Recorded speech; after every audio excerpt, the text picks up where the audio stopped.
ಜನರಲ್ಲಿ ಗಂಟ್ಲು ಬೇನೆ ಗಂಟಲು ರೋಗ ಅಂತ ಕರಿತಾಯಿದ್ರು.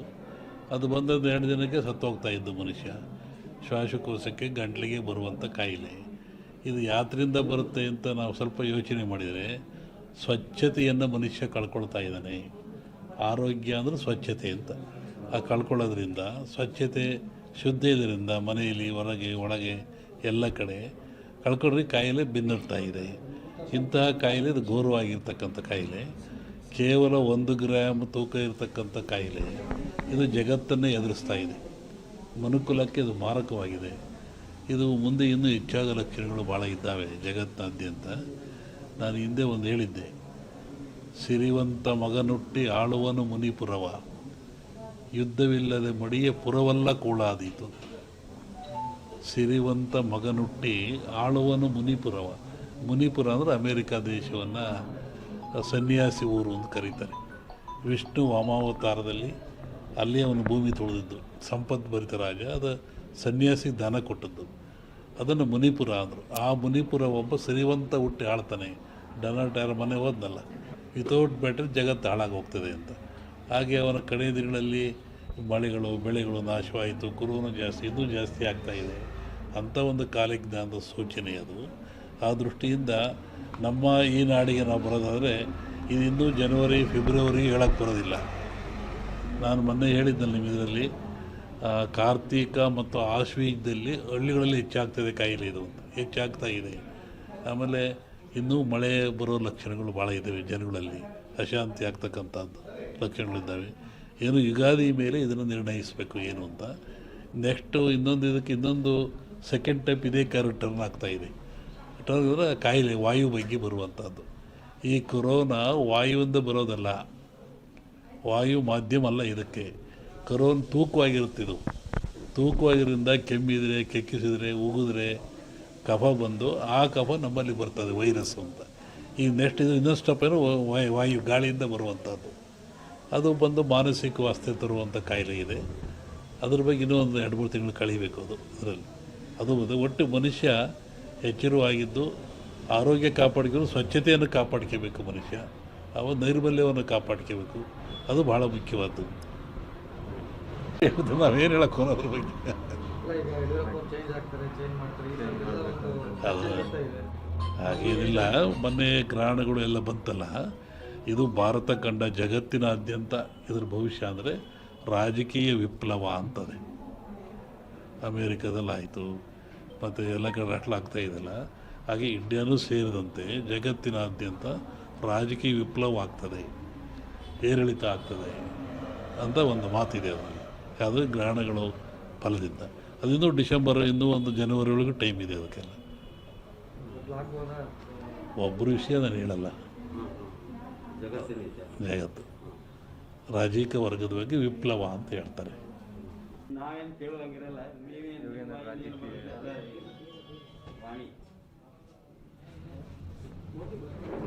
ಜಗತ್ತಿನಲ್ಲಿ ಅತ್ಯಂತ ಶ್ರೇಷ್ಠ ಜ್ಞಾನ ವಿವೇಕವುಳ್ಳದ್ದು ಯಾವುದು ಅಂದರೆ ಮನುಷ್ಯನಿಗೆ ಬುದ್ಧಿಶಿ ಇದೆ, ಜ್ಞಾನ ಇದೆ, ತಿಳುವಳಿಕೆ ಇದೆ ಅಂತ ಹೇಳ್ತಾರೆ. ಅಂಥ ಮನುಷ್ಯ ಆಗಾಗ ಅಜ್ಞಾನಕ್ಕೊಳಪಟ್ಟರೆ, ಅವಿವೇಕಕ್ಕೊಳಪಟ್ಟರೆ, ತನ್ನ ಆಚಾರ ವಿಚಾರಗಳನ್ನು ಕಳ್ಕೊಂಡ್ರೆ, ಅಂತಹ ಮನುಷ್ಯ ಎಚ್ಚರಿಕೆಗಾಗಿ ಜಗತ್ತಿನಲ್ಲಿ ಕಾಲದಿಂದ ಅನೇಕ ರೋಗಗಳು ಬರ್ತಾಯಿದ್ದಾವೆ, ಕಾಯಿಲೆಗಳು ಬರ್ತಾಯಿದ್ದಾವೆ. ಈ ಬರುವಂಥ ಕಾಯಿಲೆಗಳು ಮನುಷ್ಯನಿಗೆ ತಿಳುವಳಿಕೆ, ಜ್ಞಾನ, ವಿವೇಕ ಮೂಡಿಸ್ತಕ್ಕಂಥದ್ದು. ಹಾಗೆ ಈಗಲೂ ಬಂದಿರತಕ್ಕಂಥದ್ದು ಕೊರೋನಾ ಅಂತೇಳಿ. ಈ ಕೊರೋನಾ ಎನ್ನತಕ್ಕಂಥ ಕಾಯಿಲೆ ಇದೇನು ಹೊಸತೇನಲ್ಲ, ಇದು ಹಳೆಯ ಕಾಯಿಲೆ. ಹಿಂದಿನ ಕಾಲದಿಂದಲೂ ಜನರಲ್ಲಿ ಗಂಟ್ಲು ಬೇನೆ ಗಂಟಲು ರೋಗ ಅಂತ ಕರಿತಾಯಿದ್ರು. ಅದು ಬಂದದ್ದು 2 ದಿನಕ್ಕೆ ಸತ್ತೋಗ್ತಾ ಇದ್ದು ಮನುಷ್ಯ. ಶ್ವಾಸಕೋಶಕ್ಕೆ ಗಂಟ್ಲಿಗೆ ಬರುವಂಥ ಕಾಯಿಲೆ. ಇದು ಯಾತ್ರಿಂದ ಬರುತ್ತೆ ಅಂತ ನಾವು ಸ್ವಲ್ಪ ಯೋಚನೆ ಮಾಡಿದರೆ, ಸ್ವಚ್ಛತೆಯನ್ನು ಮನುಷ್ಯ ಕಳ್ಕೊಳ್ತಾ ಇದ್ದಾನೆ. ಆರೋಗ್ಯ ಅಂದರೆ ಸ್ವಚ್ಛತೆ ಅಂತ. ಆ ಕಳ್ಕೊಳ್ಳೋದ್ರಿಂದ ಸ್ವಚ್ಛತೆ ಅದರಿಂದ ಹಸ್ತವನಿಗೆ ಗೊತ್ತು, ಉಂಡವನಿಗೆ ಗೊತ್ತಾಗಲ್ಲ. ಅದನ್ನು ಅವರೇ ಹೇಳ್ಬೇಕು, ಏನು ನೋವಾಯಿತು ನಿಮಗೆ, ಸಮಾಜಕ್ಕೆ ಹೇಳಿ. ಇಲ್ಲ ನಾವು ತಿಳ್ಕೋಬೇಕು, ಏನು ಹಿಂಗಾಗಿರ್ಬೋದಲ್ವೇ. ಸಾವಿರಾರು ವರ್ಷಗಳ ದಾಸ್ಯ ಅನುಭವಿಸ್ದವರಿಗೆ ಗೊತ್ತು. ನಿನಗೆ ಕೆಣಕೋದು ಬೇಡ. ಪ್ರತಿ ವರ್ಷ ಒಂದು ಸಂಜೆಗಳ ಮನೆಯಲ್ಲಿ ಈ ಶ್ರಾವಣ ದೇವ ದಿವಸ ಪೂಜೆ ಮಾಡಿಸ್ತಾರೆ. ಸರಿ, ಇದು ಪದ್ಧತಿ, ಅವರಿಗೂ ನಮಗೂ ಒಂದು ಪದ್ಧತಿ. ಗದಿಗ ನಮ್ಮ ಸಂಕೇಶ್ವರ ಒಂದು ವರ್ಷಕ್ಕೊಂದ್ಸತಿ ಕರೆಸ್ತಾರೆ. ಹೋದವರು ಅಲ್ಲಿ ಬಂದಿದ್ದೆ, ಇವತ್ತು ಇಲ್ಲಿ ರಾಜ್ಯದಲ್ಲಿ ಮಳೆ ಇಲ್ಲ, ಸಂಪೂರ್ಣವಾಗಿ ಮಳೆ ಕಡಿಮೆ ಆಗಿದೆ. ಮನುಷ್ಯ ಎಷ್ಟು ತಪ್ಪು ಮಾಡಿದರೂ ಆ ಭಗವಂತ ಕ್ಷಮಿಸ್ತಾನಂತೆ. ಮನುಷ್ಯ, ಪ್ರಾಣಿ, ಭೂಮಿ ಏನು ಮಾಡಿದರೂ ಸೃಷ್ಟಿಕರ್ತ ಅವನೇ ಅಲ್ಲದೆ ಅವನು ಕ್ಷಮಿಸ್ತಾನಂತೆ. ಆದರೆ ಮನುಷ್ಯ ಮಾಡಿದ ಕರ್ಮಗಳು ಅವನು ಕ್ಷಮಿಸಲ್ವಂತೆ. ಭಗವಂತ ಕ್ಷಮಿಸಿದರೂ ಮನುಷ್ಯ ತಾನು ಮಾಡಿದ ಕರ್ಮಗಳನ್ನು ಅವೇ ಕ್ಷಮಿಸಲ್ಲ. ಹಾಗಾಗಿ ಮನುಷ್ಯನ ಕರ್ಮಬಾಧೆಗಳು ಹೆಚ್ಚಾದಾಗ ಇವೆಲ್ಲ ಸಾಮೂಹಿಕವಾಗಿ ಅನುಭವಿಸಲೇಬೇಕಾಗ್ತದೆ. ಹಾಗೆ ಮಳೆ, ಬೆಳೆ, ಭೂಕಂಪಗಳು, ಅರ್ಥಕ್ವಿಕ್ಗಳು ಅಥವಾ ನಡೀತಾ ಇರ್ತವೆ. ಏನೂ ಆಗಲ್ಲ, ಬರುತ್ತೆ, ತಮಾಷೆ ಅಂತೂ ಬರುತ್ತೆ, ಮಳೆ ಏನು ತೊಂದರೆ ಇಲ್ಲ. ಇಲ್ಲ, ಈ ಬಾರಿ ಏನಾದರೂ ಇದೇ ಪರಿಸ್ಥಿತಿ ಮುಂದುವರಿಯುತ್ತೆ? ಇಲ್ಲ, ಚೆನ್ನಾಗಿ ತೊಂದರೆ ಏನಾಗಲ್ಲ. ಬರಗಾಲ ಛಾಯೆ ಅವಶ್ಯ ಇರ್ಬೋದು, ಅನುಕೂಲ ಆಗುತ್ತೆ. ಆ ಥರ ಹೇಳ್ಕೊಂಡು ಮಟ್ಟಕ್ಕೆ ಏನಿಲ್ಲ, ಚೆನ್ನಾಗಾಗುತ್ತೆ. ಮೊನ್ನೆ ವಸತಿ ಹೇಳಿದ್ವಲ್ಲ, ಬೆಳಗಾವಿನಲ್ಲಿ ಶ್ರಾವಣ ಮಧ್ಯಭಾಗದಲ್ಲಿ ಮಳೆ ಬರ್ತಾರೆ.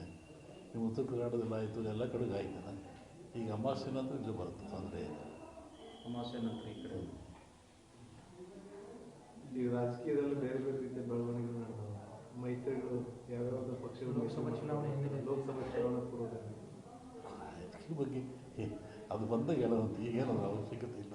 ಇನ್ನೇನು ಬಂದೇ ಬಿಡುತ್ತಾ ಹೇಳೋದು ಇನ್ನೊಂದ್ಸತಿ ಗೊತ್ತಿಲ್ಲ ಅವಾಗ. ಅಲ್ಲ, ಇದೇ ಪರಿಸ್ಥಿತಿ ಕಂಟಿನ್ಯೂ ಆಗುತ್ತೋ ಲೋಕಸಭೆಯಲ್ಲಿ ಏನಾದರೂ ಬದಲಾವಣೆ ಕಾಣಬಹುದು? ಹೇಳ್ತೀನಿ ಆ ಕಾಲಕ್ಕೆ. ಈಗ ಬಿಜೆಪಿಯವರು JDS ಅವರು ಹೊಂದಾಣಿಕೆ ಮಾಡಬಹುದು. ನಮಗೇನು ಸ್ವಪ್ನ ಅದ್ರ ಬಗ್ಗೆ ನಮಗೇನು ವಿಚಾರ ಅಂತ ಹೇಳಲೂಬಾರ್ದು. ದೇಶದ ಭವಿಷ್ಯ ಏನಾಗುತ್ತೆ? ದೇಶ ಹಿಂಗೆ ಹೋಗ್ತದೆ, ಇದ್ರಲ್ಲಿ ಹಿಂಗೆ ಹೋಗ್ತದೆ. ಸದ್ಯಕ್ಕೇನು ತೊಂದರೆ ಇಲ್ಲ. ಅನೇಕ ಆಪತ್ತುಗಳಿದ್ದಾವೆ. ಅದೇ ಬಂದೇ ಹೇಳಿದ ಭೂಕಂಪಗಳಾಗ್ತವೆ. ಮೊನ್ನೆ ಫಾರಿನ್ನ ಕಡೆ ಮಳೆ ಜಾಸ್ತಿ ಆಗ್ತದೆ. ಇನ್ನೂ ಉತ್ತರದಲ್ಲಿ ಮಳೆ ಅಂತ ಹೇಳಿದಾಗ ಹಾಗಾಗ್ತದೆ. ದೊಡ್ಡ ದೊಡ್ಡ ನಗರಗಳಿಗೆ ಆಪತ್ತಿದೆ, ತೊಂದರೆಗಳಿದ್ದಾವೆ. ಭೂಕಂಪಗಳಾಗಂಥದ್ದು, ಹಾಹಾಕಾರಗಳಾಗ್ತದೆ. ರಾಜಕೀಯದ ಅಸ್ಥಿರತೆ ಉಂಟಾಗ್ತದೆ. ಅವರಿರೋದೇ ಪ್ರಾಕೃತಿಕವಾಗಿ ದೋಷಗಳು ಇರ್ತದೆ. ರಾಜಕೀಯ ಅಸ್ಥಿರತೆ ಅಂದ್ರೆ ಅದನ್ನು ಸ್ವಲ್ಪ ಬಿಡಿಸಿ ಹೇಳಿದ್ರೆ ಹೆಂಗಿರುತ್ತೆ? ನೀವೇ ನೋಡುವಂತೆ ನಿಮಗೆ ಗೊತ್ತಾಗುತ್ತೆ. ಯಾವ ರೀತಿ ರಾಷ್ಟ್ರ ರಾಜಕೀಯದಲ್ಲಿ ಅಸ್ಥಿರತೆ ಉಂಟಾಗ್ತದೆ? ಎರಡರಲ್ಲೂ ಇದೆ. ರಾಷ್ಟ್ರ ರಾಜ್ಯ ಎರಡರಲ್ಲೂ ಅಸ್ಥಿರತೆ ಕಾಣುತ್ತೆ.